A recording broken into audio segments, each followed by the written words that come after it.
Assalamualaikum warahmatullahi wabarakatuh. Bismillah walhamdulillah wassalatu wassalamu ala rasulillah Sayyidina maulana Muhammad ibn Abdullah wa ala alihi wa sahbihi wa man walah wa la hawla wa la quwwata illa billah, amma ba'd. Alhamdulillah, syukur kehadirat Allah subhanahu wa ta'ala. Malam hari ini ditakdir kumpul dalam majelis ilmu, mudah-mudahan dijadikan ilmu yang bermanfaat, amin ya rabbal alamin. Hadirin hadirat rahimakumullah. Di pertemuan sebelumnya kita membahas tentang salat sunnah, yaitu salat Idul Fitri dan salat Idul Adha. Sudah kita jelaskan caranya dan beberapa masalah-masalah di dalamnya. Adapun sunnah-sunnah Idul Fitri, Idul Adha sudah kita bahas di pertemuan-pertemuan yang bulan-bulan yang lalu. Malam hari ini sampai kepada perkataan pengarang kitab, wal idani wal kusufani wal witir. Salat sunnah diantaranya yaitu salat Idul Fitri, Idul Adha, wal kusufani dan salat gerhana matahari dan gerhana bulan, wal witru dan salat witir. Sunanun muakkadatun adalah salat-salat sunnah yang ditekankan, artinya selalu dilaksanakan oleh Nabi sallallahu alaihi wasallam. Maka yang akan kita bahas pada malam hari ini yaitu salat gerhana matahari dan salat gerhana bulan. Nah, ada satu hadis yang diriwayatkan dari Al-Mughirah bin Syu'bah radhiyallahu anhu beliau berkata, in kashafatis syamsu ala ahdi Rasulillah sallallahu alaihi wasallam yauma mata Ibrahim. Pernah di zaman Nabi sallallahu alaihi wasallam in kashafatis syams, terjadi gerhana matahari tepat di hari meninggalnya Ibrahim. Ibrahim ini putranya Nabi Muhammad sallallahu alaihi wasallam. Jadi putra-putra Nabi itu meninggal semuanya kecil-kecil, termasuk Ibrahim ini meninggal. Kok pas di hari itu terjadi gerhana matahari. Faqalan nas, maka manusia ketika itu berkata, in kashafatis syamsu li mauti Ibrahim, matahari tertutup, terjadi gerhana karena meninggalnya Ibrahim. Seakan-akan matahari itu bersedih dengan wafatnya Ibrahim. Ketika ucapan ini didengar oleh Nabi Muhammad sallallahu alaihi wasallam, faqala Rasulullah sallallahu alaihi wasallam, maka Nabi menjawab, inna syamsa wal qamara ayatani min ayatillah. Sesungguhnya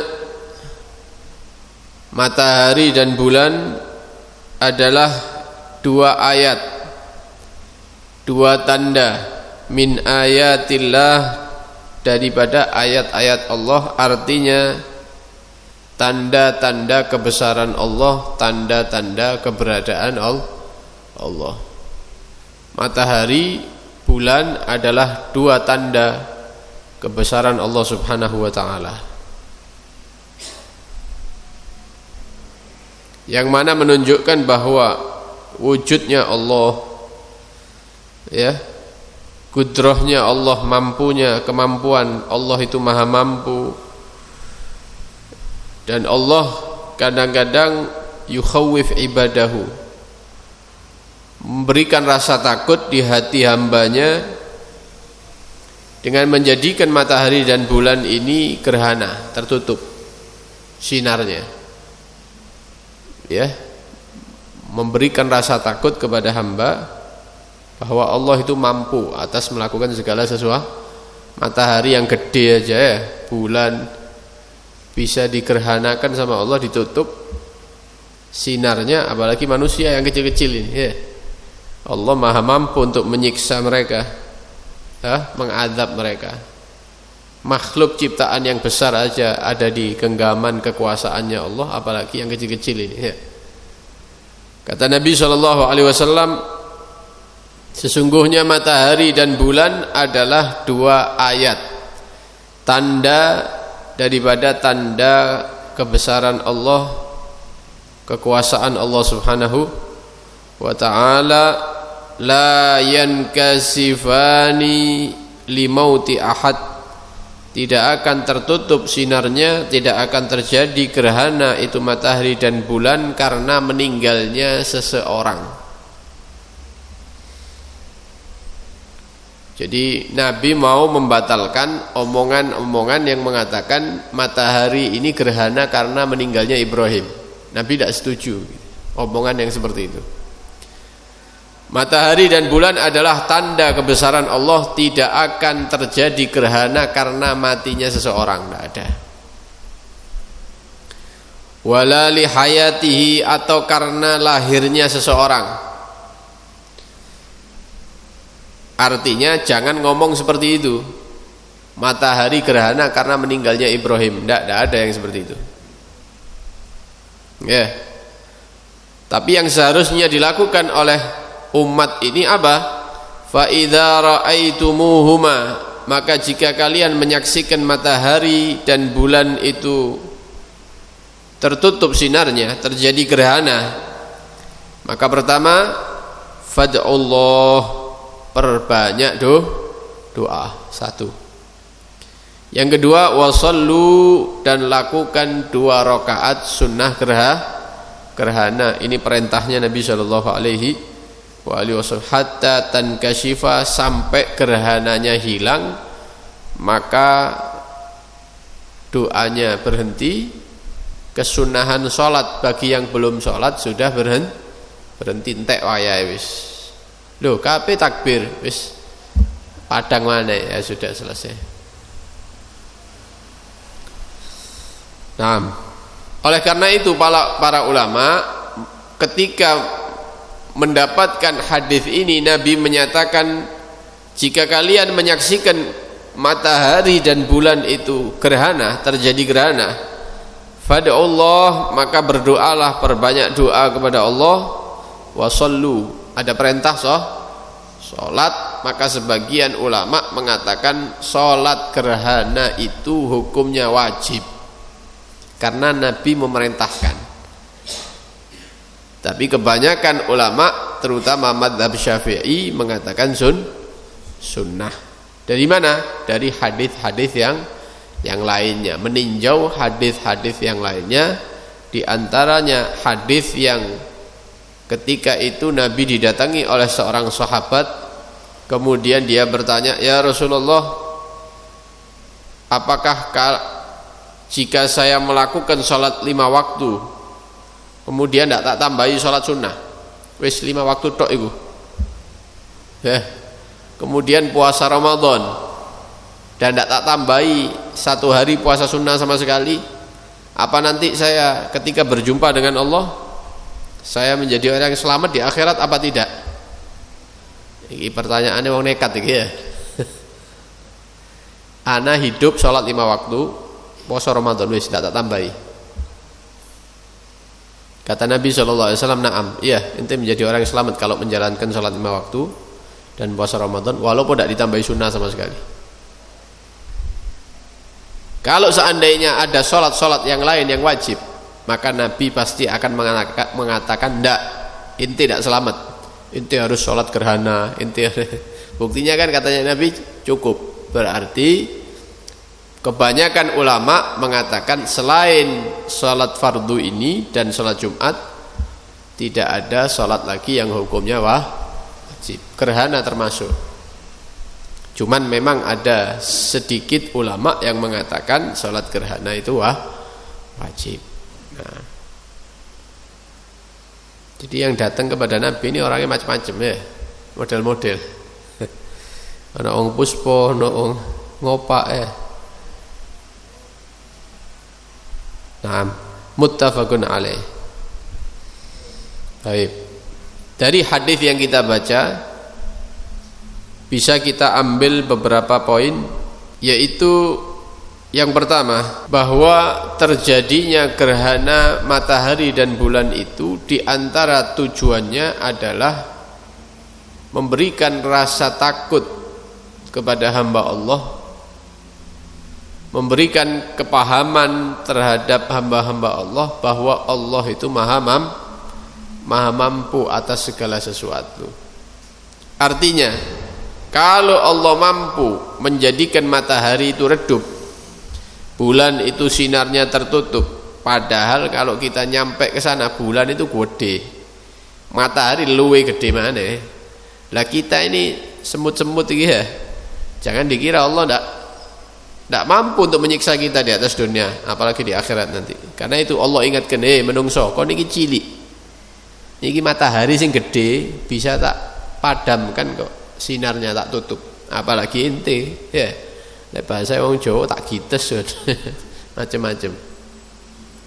Maksudnya ente ngelihat ini wedi yo, takut sama Allah, minta supaya selamat dunia, selamat akhirat, begitu.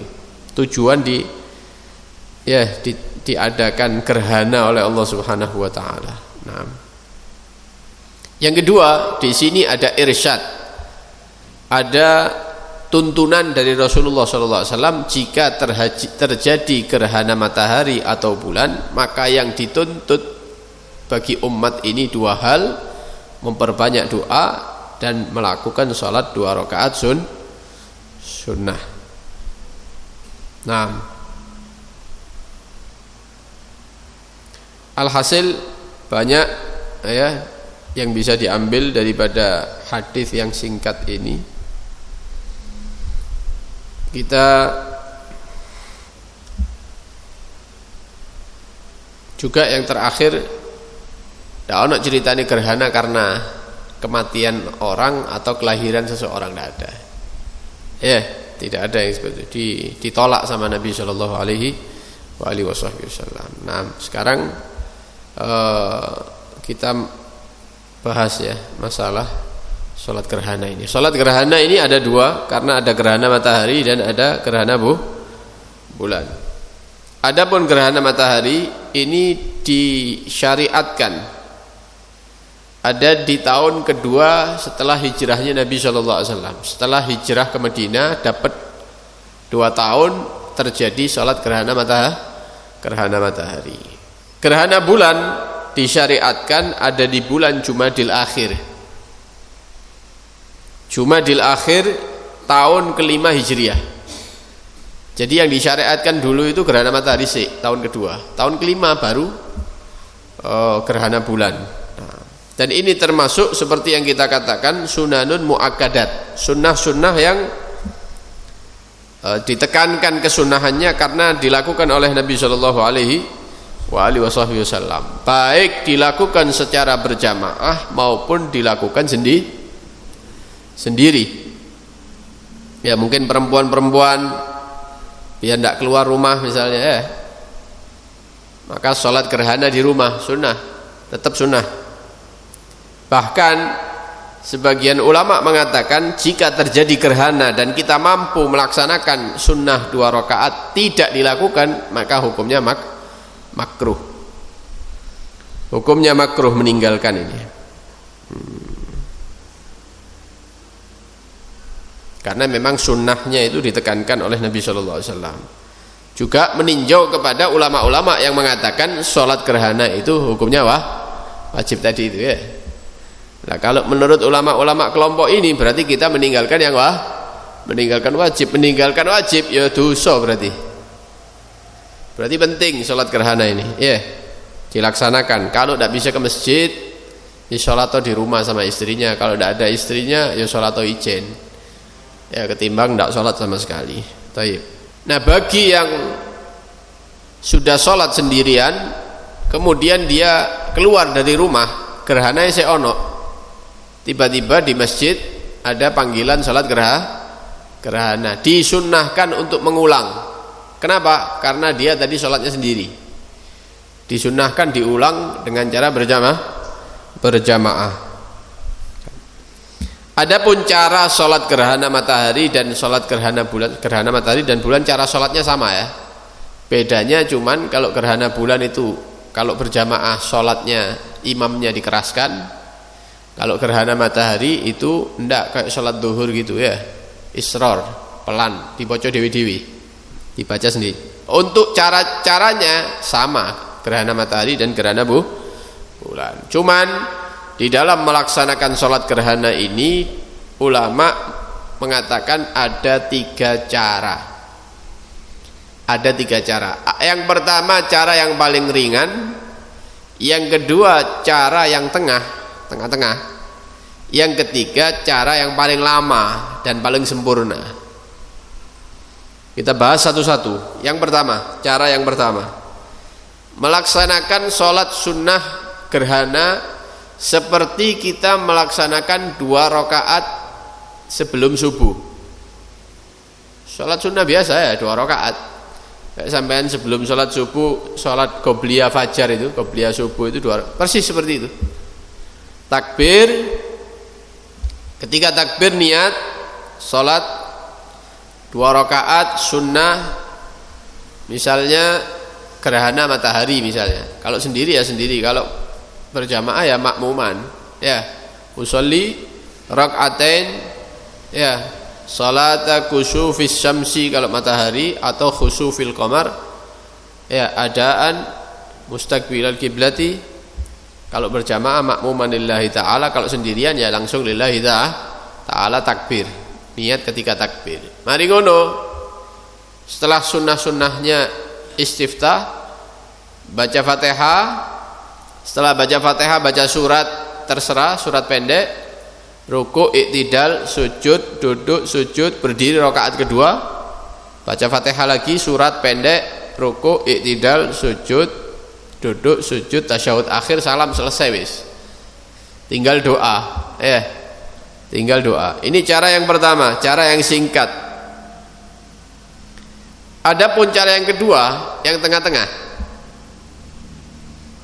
yaitu seperti sholat yang pertama 2 rakaat, tapi setiap rakaat berdirinya itu ditambah 1 dan rukuknya ditambah 1.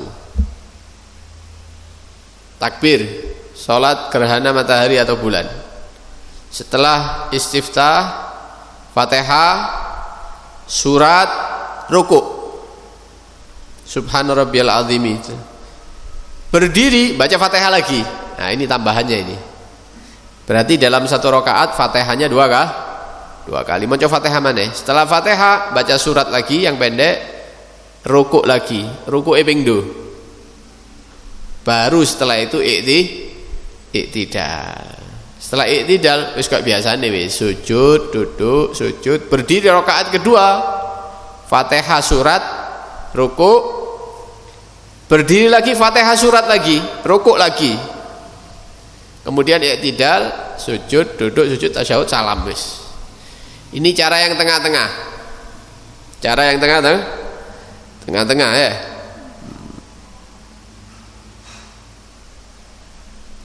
Cara yang ketiga, cara yang panjang dan yang sempurna, yaitu berdirinya dibuat lama. Durasinya dibuat lama. Setelah dia itu membaca Fatihah, kemudian baca surat, ada yang mengatakan surat Al-Baqarah. Surat Al-Baqarah ya. Ngaji sak juz ya, lebih 2 juz lebih ya, Al-Baqarah. Ngadeg iki. Ya, ada oleh senden. Hari Al-Baqarah entek rukuk. Nah, rukuknya ini pun diperpanjang seukuran 100 ayat. Jadi tasbihnya itu dipanjangkan, koyok ngaji 100 ayat. Jadi rukuk tok ini pirang menit itu biasanya. Kemudian berdiri lagi baca Fatihah lagi. Setelah baca Fatihah membaca surat Al-Imran. Surat selanjutnya lagi. Dawa pisan. Madeg wis sak suwen-suwene. Mari ngono rukuk tasbihnya dipanjangkan seukuran 80 ayat Al-Qur'an. Berdiri rukuk iku wis sak jam iku ya. Rukuk. Setelah itu i'tidal. Setelah i'tidal sujud. Sujud yang pertama bacaan tasbihnya subhana rabbiyal a'lanya diulang-ulang sebanyak 100 ayat Al-Qur'an. Seperti membaca 100 ayat Al-Qur'an. Kemudian duduknya biasa. Sujud mana? 80 ayat Al-Qur'an tasbihnya. Suwe mana ya? Durung mari ke sisa rakaat iki. Berdiri lagi. Baca Fatihah lagi. Rakaat kedua. Setelah Fatihah membaca surat An-Nisa. Dawa pisan. Rukuk dipanjangkan tasbihnya seukuran 70 ayat. Berdiri lagi, Fatihah lagi, baca surat Al-Maidah. Sing ngarep-ngarep tok iki ya, sing dawa-dawa tok iki. Setelah Al-Maidah rukuk maneh baca subhana rabbiyal azimi diulang-ulang sepanjang selama 50 bacaan ayat Al-Qur'an. Baru i'tidal. Mari i'tidal sujudnya seukuran 70 ayat. Lungguh sujud terakhir seukuran 50 ayat. Mari ngono tasyahud salam. Insyaallah kalau dipraktekkan ini 3 jam ada itu salatnya 2 rakaat itu. Ngajine, tasbihnya. Ya. Dan ini dahulu dipraktekkan oleh para ulama kita. Cuman di zaman-zaman akhir ini memang jarang yang praktek. Ndak lho di ngopak. Apa dah? Jare wong ngopak dibayar ndak gelem beb. Sopo kabeh salat 3 jam. Nah ini pernah dipraktekkan dulu. Bukan dulu, ndak baru-baru ini ya. Dipraktekkan di satu masjid.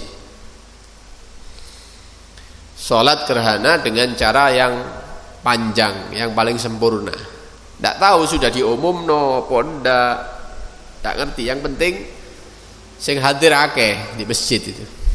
Ya, takbir imam, Allahu akbar. Waladhdallin amin. Maca surat, ya, alif lam mim dzalikal kitab sampai. Ya, mulai kenceng miring, ya, ngadeg sikil siji. Durung mari sak rakaat iki, ya, soh mburi wis entek wis boleh. Boleh. Ndak kuat tambah entek maneh mundur. Kalau koncone mulai pisan, mulai. Kari sak soft ngarep tok. Tinggal depan tok. Bertahan Mas, ya. Tambah maneh setengah jam. Rukuke suwe. Mari ngono ngadeg maneh Fatihah, maca Al-Imran, wis tobat wis. Bubar mulai kabeh. Tinggal imam satu sama makmum di belakang satu wis, kari wong loro tok. Sampai sholatnya selesai salam. Ditolek entek kabeh. Jero atine imame wis tak badhek. Ya, wis tak enak atiku iki. Entek. Tinggal satu orang. Katanya imamnya, Masya Allah, memang antum tok, anda tok ini yang imannya paling kuat memang. Yang lain sudah bubar, ya ente masih bertahan berjam-jam bersama anak sih, Masya Allah. Katanya dia ndak, ya sing nyekel kunci masjid iki aku, lah aku mulai tak gembok kon. Lah ngetutno kon iki tapi gembok masjid iki. Ya. Mari apa nduk sudah usah donga metu tak kunci nih. Ya. Ngenteni 3 jam kabeh donga. Ini boleh dipraktekkan nanti di masjid ngopak sini ya. Kok ana cerita anyar berarti.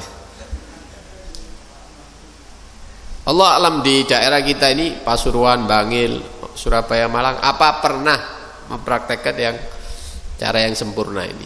Ya, yang akhir-akhir ini Allah alam. Tidak pernah dengar. Yang mungkin ya, mungkin di daerah Temboro sana mungkin ya. Sing salate setiap malam khatam Quran itu mungkin masuk akal di sana. Kalau di sini Allah kalau di sini Allah alam. Nah, itu tadi cara daripada sholat gerhana menurut mazhab Syafi'i ada 3 cara. Cara singkat, ya, cara yang tengah, dan cara yang panjang yang sempurna. Ya, kita delok modele wong saiki, ya, wis mentok cara yang tengah-tengah. Paham ya? Cuman kadang-kadang orang awam kalau tidak dijelaskan dulu bingung loh. Mari Fatihah ngadeg Fatihah mana apa? Pikun ta imame iki. Misalnya ya. Lebih bagus dijelaskan dulu sebelum sholat. Yang hadir ini ngomong sebentar 3 menit. Ini sholat gerhana ada tambahan berdiri dan rukuk sehingga begini. Jelaskan. Oh, wis nyantol niatnya kayak gini baru takbir. Ya. Yeah. Nah, lek kesusu ya sholat 2 rakaat biasa seperti tadi yang singkat itu. Alhasil kalau bisa melakukan jangan ditinggal, karena sebagian ulama mengatakan sholat gerhana ini wajib. Ya, sehingga sebagian ulama mengatakan bagi siapa yang mampu sholat gerhana tapi tidak sholat gerhana, hukumnya makruh, memandang ulama-ulama yang mewajibkan tadi itu. Ya, cara ke-1 dan kedua insya Allah dipraktekkan banyak di daerah-daerah. Ya, di sini diumum lah biasanya kalau ada gerhana. Apa dewi-dewi? Sendiri-sendiri. Alek dek masjid Jamek kan diumum biasanya ya. Jam sekian. Atau di pondok-pondok pesantren, santri-santri sholat bareng sama ustadz ya. Nah, itu bisa dipraktekkan. Sudah tahu caranya, ilmunya sudah ada, tinggal amalnya. Tinggal amal. Biasanya di penanggalan niku wis ono. Ya, perkiraannya gerhana matahari tanggal sekian, jam sekian mulai jam sekian gerhana. Nah, itu bisa dipraktekkan.